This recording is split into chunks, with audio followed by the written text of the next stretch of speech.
Morning. So I really struggled to find a consistent definition for harassment. Some of them were quite broad, but for purposes of the report, we're going to limit it to regular and persistent unwanted communications.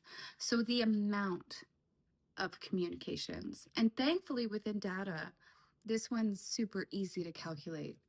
And it should be utilized. And I'm surprised, honestly, it's not.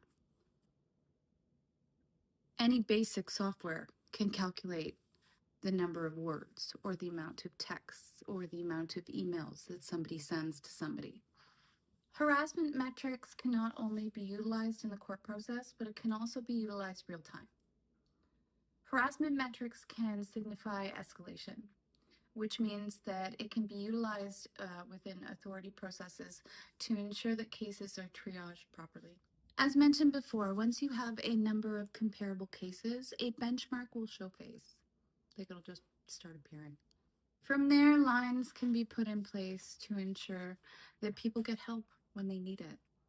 And from there, you can start to clear up some of the red tape.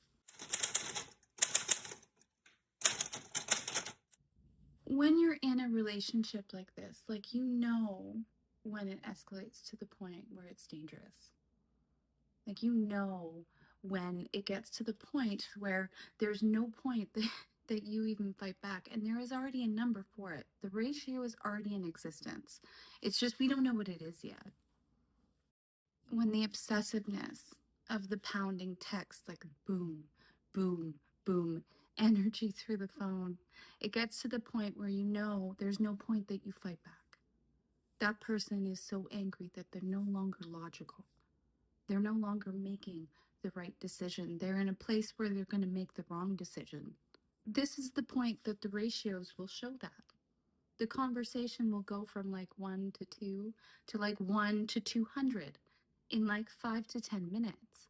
That's the point that we should be having some sort of vehicle to intervene. By the time the report and the data set started, like by the time I started to track it, I was already at the point where I was tracking my neurological health with my environment. Like I knew it was environmental. I knew all I needed was like a week of like calm energy for me to function like a normal human being, and that was the point. Like that was the whole point. Harassment metrics are a clear indicator of escalation and impending danger. And I can't even hazard to imagine the amount of lives that could be saved by tracking this effectively.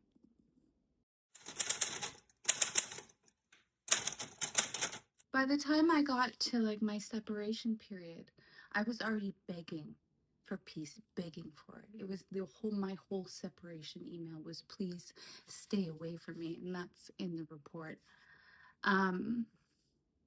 Like I was already begging for peace.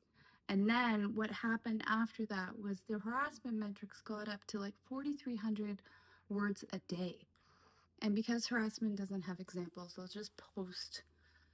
I'll show you the chart from the next stage, the actual report stage. Like the metrics got to an absolute ridiculous, unhealthy, illogical level. But in addition to the harassment metrics, which got to the point that like there was no way I could get to cognitive calm, I was also getting other low-level, dirty, petty shit thrown at me. You know, all of my stuff would be moved one day.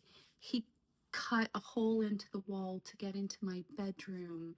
He lit things on fire, just ridiculous stuff, which independently you think you'd be able to deal with. But when you're getting both at once, it is like you're being bombed. So I call it bombing.